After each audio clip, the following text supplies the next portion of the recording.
So I made a survey on Facebook and I asked our fellow countrymen and women, yung mga kababayan po natin, kung ano po yung hinihiling nila sa inyo po in your first 100 days in office. And ito po yung summary po ng survey. And thank you so much, Mr. President, for giving time to read all their concerns. Kasi po, sir, marami pong ina-apply ng government agencies. And example po, yung sa GSIS, halimbawa, matagal na pong empleyado yung mga magulang nila, pero after so many years, wala pa rin pong benefits hanggang sa nagkasakit na po. And all they wanted was for you to read ito pong kanilang mga kahilingan po, Mr. President. Well, actually, you can reduce it into sentences. It's crime and corruption. Itong lahat dito. Matutupad ang death penalty. Isa yan. I am for it. As a matter of fact, I am the exponent of this penalty at this time of our lives sa ating generation. Pero this has to pass Congress. It's Congress who can reimpose the death penalty. But I'm asking for it because it is needed by the times. Yung iba, may I just be allowed also to, inosente talaga ako dito, man, tanggalin ang provincial rate po. Yung sinasabi po ng mga empleyado, sir, na yung Manila rate and provincial rate po yung sweldo nila. Disparity. Opo, para hindi na raw po sila kailangan lumuwas pa po ng Manila, para doon na lang po sila sa mga probinsya nila magtrabaho para makasama po nila yung mga mahal po nila sa buhay. You want equality in the rates, yes, wage, ano yan eh.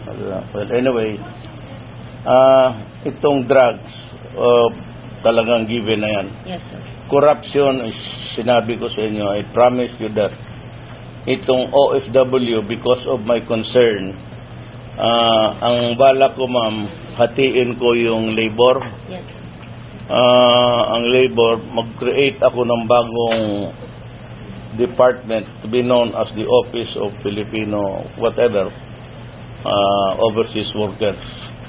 Anong plano ko sa lahat ng yung BIR, NBI, tapos yung Department of Foreign Affairs, andyan na lahat. Yes, sir. So one stop na lang ang Pilipino, tapos yung bigyan mo siya ng shopping list. Once ma-provide na niya yan, ipasok niya doon sa window, then sabihin ko sa lahat ng gobyerno na huwag dagdagan, walang alisin doon sa listahan, pwede na magbalik-balik. Yes, sir. And I said I hate to see queue, long lines. Sabi ko, pag nagbigay mo doon, I want it done manually kasi kung sa computer kasi na-erase. Yes, sir. Na I received this the applicants of Miss Cruz, tapos bigyan ka na ng parang tab na be back at this day, at this hour. Yes, sir. Makikita nila yung workload ng departamento. Maybe come back next week at this time at ma-release na. Wala nang, ayaw ko na nang magtatakbo-takbo pa ang Pilipino. Yes, sir. Mga solusyon sa traffic, ma'am, I would need extraordinary powers really to do it. Parang kung magpayag ang Congress, we will declare a crisis. Talagang mahirap.